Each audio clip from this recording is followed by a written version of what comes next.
The peace of Christ be with you. Before we listen to the word, I want to ask a question. I want to ask you to answer it honestly. Is there anything that someone else has that you really, really want? Is there something that someone else has that you really, really want in such a way that it does something to your soul? Something that you are so envious of that you can barely even confess it to yourself? Is there anything in your life like that? Honestly. Well, if there is, I want you to listen to this story. We jump back into Genesis. We are at chapter 37. Now hear the word of the Lord. Jacob settled in the land where his father had lived, the land of Canaan. This is the story of the family of Jacob. Joseph, being 17 years old, was shepherding the flock with his brothers. He was the helper to the sons of Bilhah and Zilpah, his father's wives. And he brought a bad report of them to his father. Now, Israel loved Joseph more than any of his other children because he was the son of his old age. And he made him a long robe with sleeves. Nice. But when his other brothers saw him, I'm open. But when his other brothers saw that his father loved him more than all his other brothers, they hated him, and they could not speak peaceably to him. Now once Joseph had a dream, and when he told it to his brothers, they hated him even more. He said to them, "Listen to this dream that I dreamed. There we were, binding sheaves in the field, and suddenly my sheaf rose and stood upright. Then your sheaves gathered around it and began to bow down to my sheaf." And his brothers said, "Do you indeed to reign over us? Do you indeed to have dominion over us?" So his brothers hated him even more because of his dreams and his words. Then he had another dream, told his brothers, "Look, I've had another dream. The sun, the moon, and the 11 stars bowed before me." But when he told his father and his brothers, his father rebuked him and said, "What kind of dream is this that you have had? Are we all to come, I, your mother, and your brothers, and come and bow down to the ground before you?" So his brothers were jealous of him, but his father pondered these matters in his heart. Now his brothers were shepherding their father's flock near Shechem, and Israel said to Joseph, "Are not your brothers shepherding the flock at Shechem? Come, I will send you to them." Joseph said, "Here I am." So he said to him, "Go now and see if it is well with your brothers and with the flock, and come bring word back to me." So he sent him from the valley of Hebron. He arrived at Shechem, and a man found him wandering in the fields and asked him what he was looking for. He said, "I'm seeking my brothers," he said. "Tell me, please, where they are pasturing the flock." Well, he said, "They're not here. They've gone away. I heard one of them say that they're going to go down to Dothan." So Joseph set out for his brothers and found them at Dothan. And they saw him coming from a distance. And before he came near to them, they conspired to kill him. They said to one another, "Here comes that dreamer. Come now, let us kill him and throw him into one of the pits and say that a wild animal devoured him. Then we will see what becomes of his dreams." But Reuben, when he heard this, delivered him out of their hands, saying, "Let us not take his life." Reuben said, "Shed no blood, but throw him into one of the pits in the wilderness, but lay no hand on him, so that he could come later and rescue him from the pit and restore him to his father." So when Joseph came to his brothers, they stripped him of his robe, the long robe with the sleeves that he wore, and they threw him into the pit. Now the pit was empty. There was no water in it. Then they sat down to eat. And looking up, they saw a caravan of Ishmaelites coming down from Gilead with their camels carrying gum and balm and resin on their way to carry it down to Egypt. Then Judah said to his brothers, "What profit is there if we kill our brother and conceal his blood? Come, let us sell him to the Ishmaelites and not lay a hand on him, for he's our brother, our own flesh." And the brothers agreed. So when the Midianite traders came near, they drew Joseph out, lifted him out of the pit, and sold him to the Ishmaelites for 20 pieces of silver. When Reuben came to the pit and saw that Joseph was not in the pit, he tore his clothes, and he came to his brothers and said, "The boy is not there, and where can I go?" Then they took Joseph's robe, and they slaughtered a goat, and they dipped it in blood. And they took the long rope, the sleeves, to his father and said, "This we have found. See now whether it is your son's robe or not." He recognized it. "It is my son's robe. A wild animal has devoured him."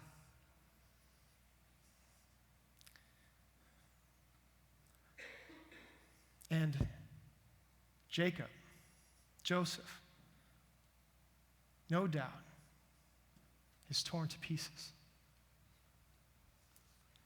And Jacob tore his garments.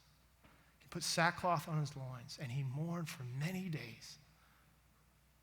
And all his sons, all his daughters tried to comfort him, but he refused to be comforted, saying, "No, I shall go down to Sheol, to my son, mourning." Thus his father bewailed his son. Meanwhile, the Midianite traders sold him in Egypt to Potiphar, Pharaoh's official, the captain of the guard. This is the word of the Lord. Thanks be to God. It begins with telling us that this is the story of the family of Jacob. Jacob, the younger of Isaac's sons. Jacob, the contemplative, the thinker, the schemer, the cook. Jacob, the one who outwitted his brother Esau out of his birthright. Jacob, the coward who fled Esau's wrath. Jacob, who got tricked into 14 years of service from his uncle Laban. Jacob, who showed favorites. He loved his wife Rachel more than his wife Leah.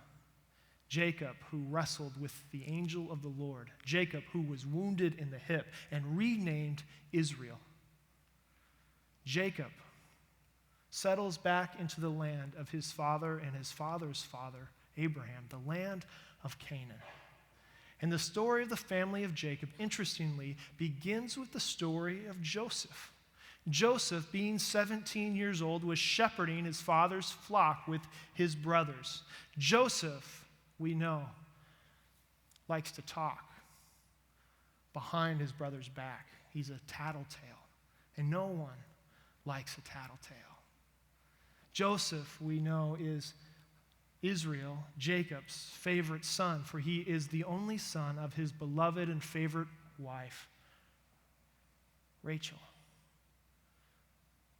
Joseph, we know, is given a particular piece of clothing to signify that he is special, that he is set apart, that most of his father's love is directed towards him. And we know that Joseph has a kind of big mouth and swagger. He has these vivid and fantastic dreams, and he's not shy about getting up in the morning and around the breakfast table telling us exactly what those dreams were. Did you know that I had a dream last night that we were all out in the field working together, binding sheaves, and my sheaf came up, grew upright, and you all came around it and started to bow and worship before me. What do you think about that dream? I like that dream. You like that dream? Older brother? And I imagine his older brother looking at him, eating his Wheaties and putting the Wheatie bowl down and walking out with a grunt. Jacob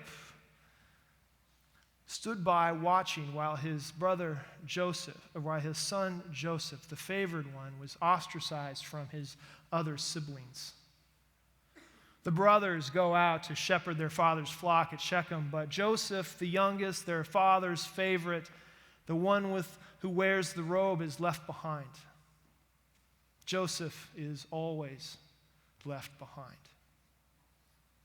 And I imagine his father wanting him to be included with the other boys, wanting him to have some special relationships. Said, hey, aren't your brothers out shepherding? Why don't I send you to them? And you can go find out how they're doing and bring word back to me. So he sends Joseph, his youngest son, out alone, without any protection, all by himself, to go find his brothers, hoping maybe, just maybe, his brothers would welcome them into the family jokes, their identity, their good times around the campfire. He goes down to Shechem, but they're not where they said they would be. And he finds a man, and he's a little bit lost. And he says, where are my brothers? Oh, they're down a couple miles away, down at Dothan. So they head on down to Dothan, and his brothers are camping around the fire, and they see Joseph coming. And he's got that long robe on with the sleeves that his father had made for him. And when they see Joseph coming in that long robe, something triggers in them. All of their anger and all of their envy and all of their resentment. We don't know who spoke first, but we know that they must have looked around, for they hatched a plan, and they said, enough. Let's fix this right now. Let's kill him. We'll hide his body in one of these pits. We'll say that a wild animal did it. And then we'll see what becomes of his dreams. Then we'll see how good Joseph really is. Now, his older brother, probably cooler among the brothers, talks them out of trying to kill him and just putting him in a pit, and then he would come back later. Then Judah, the more fiscally prudent of the brothers, said, hey, let's make some money. We can sell Joseph to these Ishmaelite traders as they head down to Egypt. Kill two birds with one stone. We get rid of Joseph, who we hate, and we make a little money. So that's exactly what they did. They took Joseph and they handed him over to the Ishmaelite traders as they were heading down to Egypt. And they got rid of their brother. But then they had to go back home and tell their father, Jacob, what happened. They got rid of Joseph, but the robe they kept. They wanted the robe they needed. They dipped that robe in blood, and they gave it to his father. Said, hey, is this the robe of your favorite son? And Jacob looked at the robe and was inconsolable.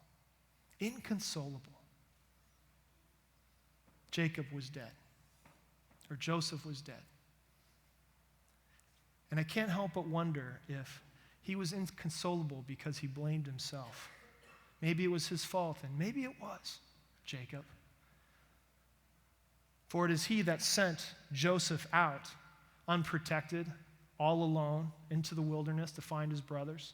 It was Jacob who also gave him this robe. And I can't help but wonder, I just can't help but wonder, when the brothers came to Jacob and gave him the robe, Jacob, who was a schemer himself, if he looked at his boys and knew that they were scheming, that they were lying, I can't help but wonder if he knew what they had done. And if he did know or sensed it, whether he still blamed himself, because he's the one who set up the resentment to begin with the robe.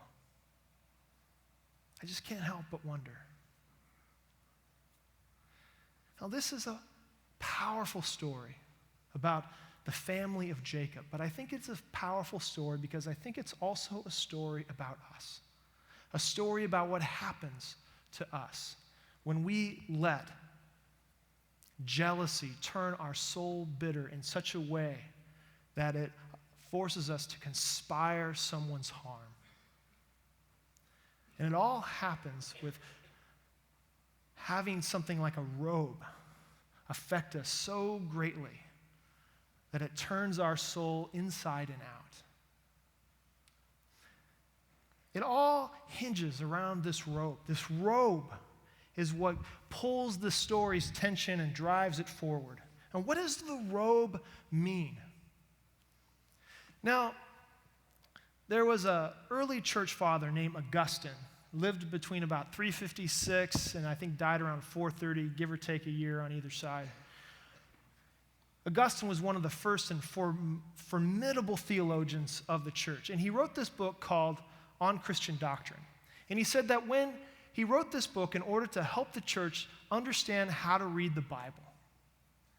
So you have Christendom starting with the conversion of Constantine and the church becoming the official state religion around 325. And now you got all these people flooding into the church, and they're all supposed to start reading the Bible, but no one knows how to read the Bible. So Augustine writes this little book on Christian doctrine in four books. And in book 3, he spends a lot of time talking about the difference between things and signs. Now stay with me. This is all going to make sense in a second.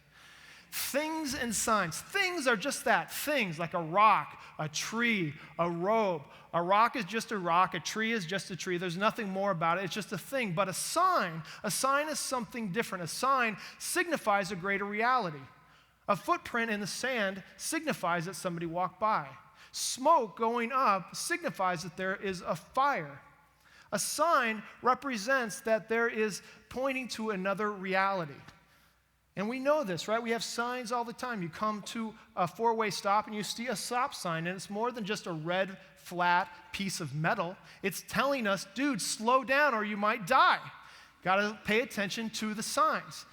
Now, what this matters for the Bible and interpretation is Augustine is telling the church that when we're reading the Bible, we have to be aware between the difference between things and signs. Sometimes in the Bible, things are just a thing. A rock is a rock, a tree, a robe is just a robe. But other times, these things are also signs. A rock isn't just a rock. Simon comes along and Jesus calls him Petros, Peter, rock. A rock isn't just a rock. A rock is now a sign of a greater reality. And how do you know, says Augustine, when a thing works as a sign in the Bible? And you should interpret that thing as a greater reality. Well, Augustine says that when a thing, like a robe, is working in the story to drive the story forward and to help us unpack the story, that thing is now a sign. That thing now has a larger reality that's pointing us to. And I can't help but wonder if Augustine's wisdom is a guide for us as we engage and enter into this story of the family of Jacob.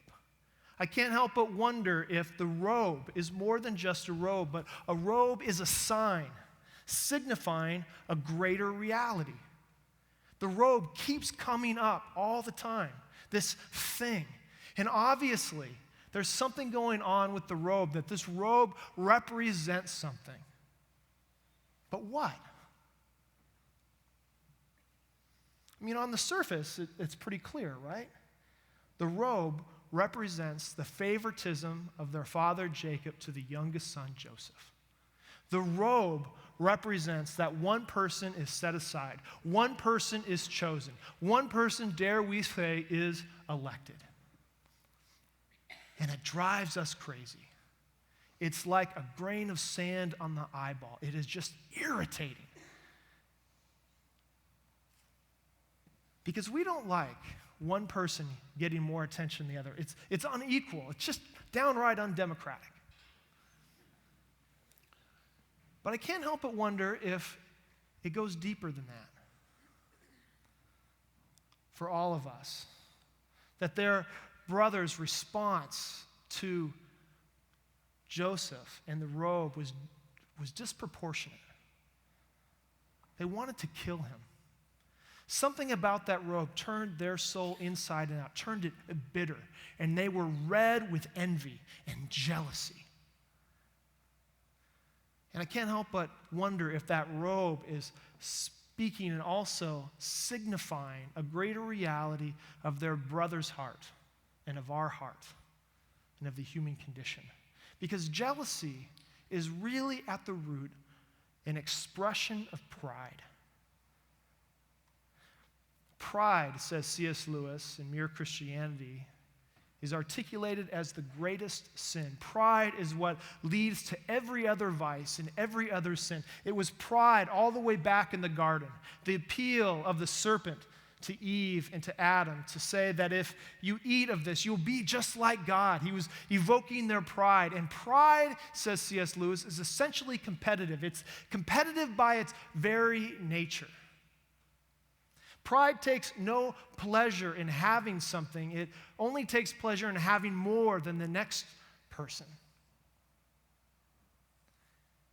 It's that I wanted to be the big noise at the party that makes me so mad when somebody else wants to be the big noise at the party. See, our pride is in competition with everyone else's pride.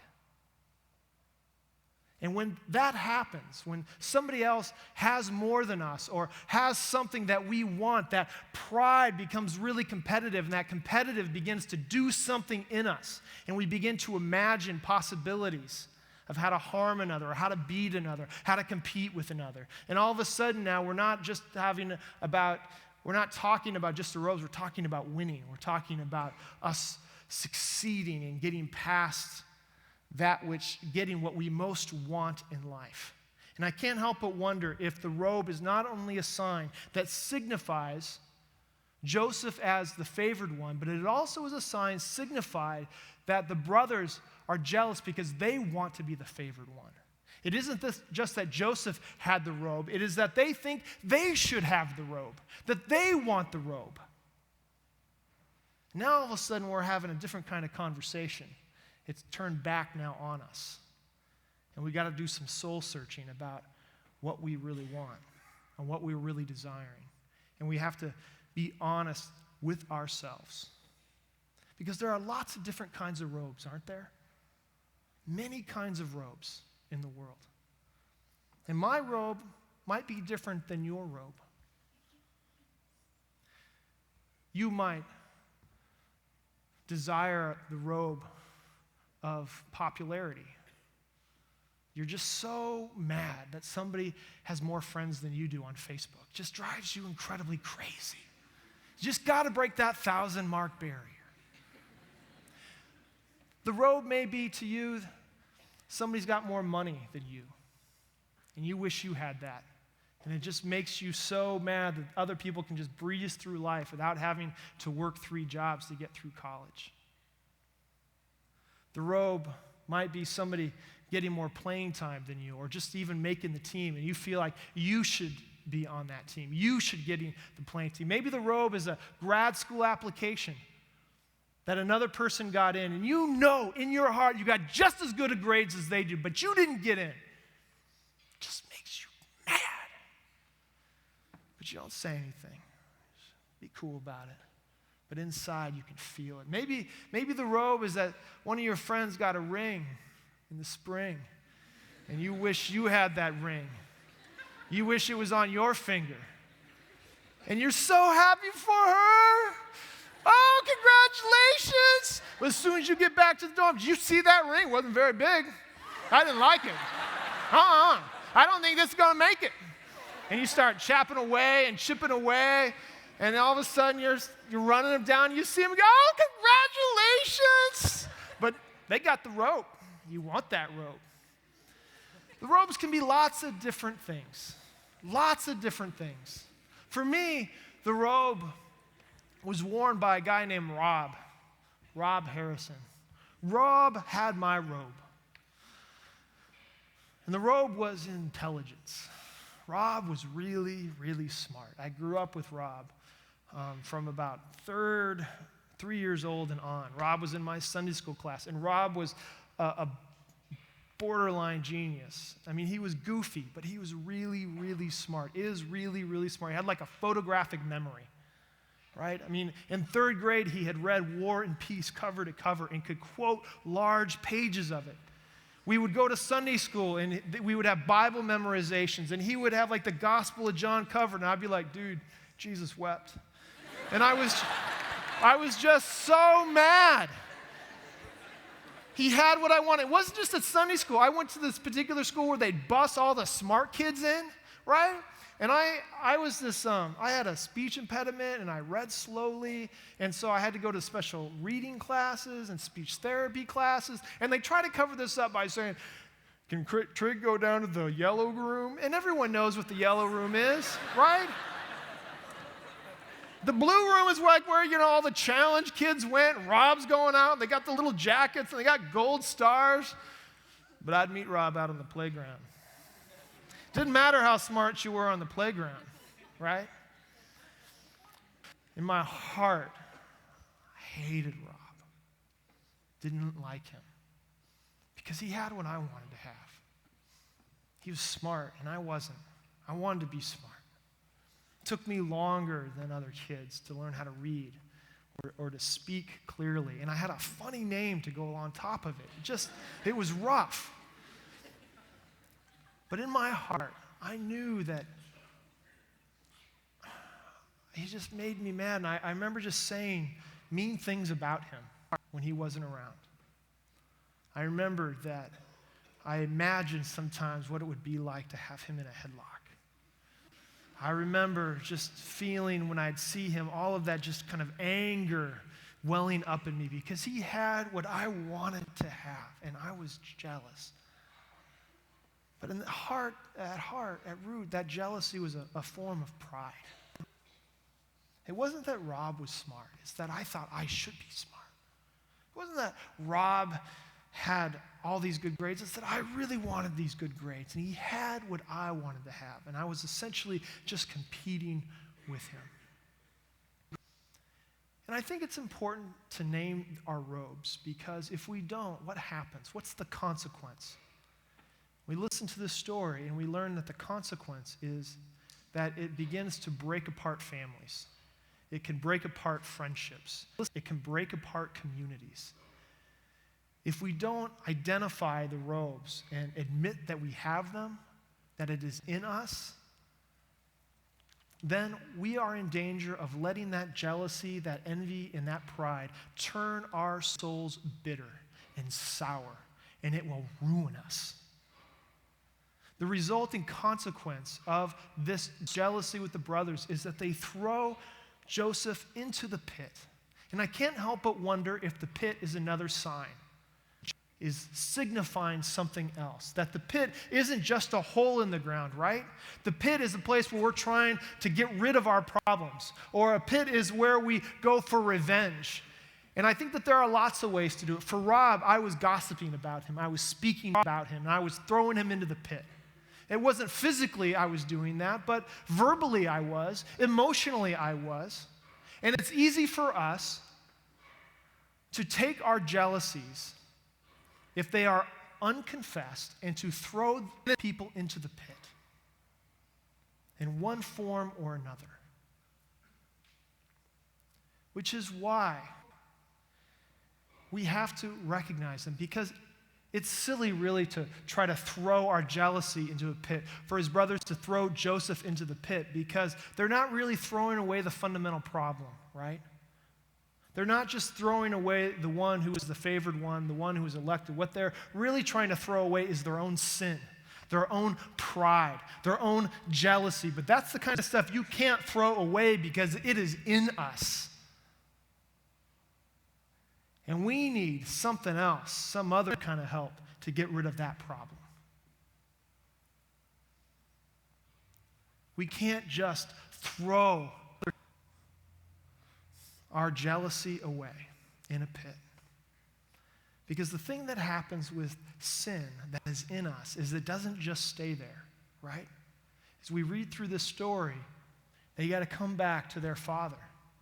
And they begin to see the ripple effect of what happens when we don't deal with sin, with the jealousy and with the pride in our life. See, sin never stays with us. It has arms, and it just keeps going and going and going like a ripple from a rock thrown into the pond. It just exponentially grows. That is the danger of sin. So what do we do with this? Well, I want us to encourage us as a community to do a simple thing in 3 movements. The simple thing is this. We need to confess it. Name it and confess that this jealousy, this envy is in us. Confess it to ourselves, first of all. Because if we don't confess it and name it to ourselves, we're just living a delusion. And these envies and these jealousies will just eat away our soul in such a way that we will be incapable of loving another. The second thing we need to do is we need to confess it and name it to another person. Maybe to that person who we're talking behind their back about and to say we're sorry. It isn't just enough to confess it to yourself. You need to go and to seek reconciliation. To say, hey, I'm sorry. I felt this way about you. I can't help but wonder if the story would have been different if one of his brothers had taken their young Joseph aside and said, hey, when we were at the breakfast table and you said this about your dream, this is how you came across. And it really offended me. And it put me off. Now, I know you may not have meant it that way, and maybe you did, but it bothered me. And I want to tell you, I think that was wrong, and I need to confess to you that I was just resentful. I can't help but wonder if one of the brothers had taken aside their dad, Jacob, and said, Dad, that may not have been the smartest move to give Joseph that robe that you made him. I know you meant well, but all the other brothers are getting really resentful, and they're alienated him. And every time we want to go out, we just leave him behind because we can't stand him. I can't help but wonder if this was a family that could actually confront each other a little bit, might actually made a little bit more progress. I remember the night that I became a Christian. I was 13 years old at Camp Moran. Camp Moran, not Moron, Camp Moran. And I remember the night distinctly of I was being chased by the hound of heaven, and I just could not resist anymore.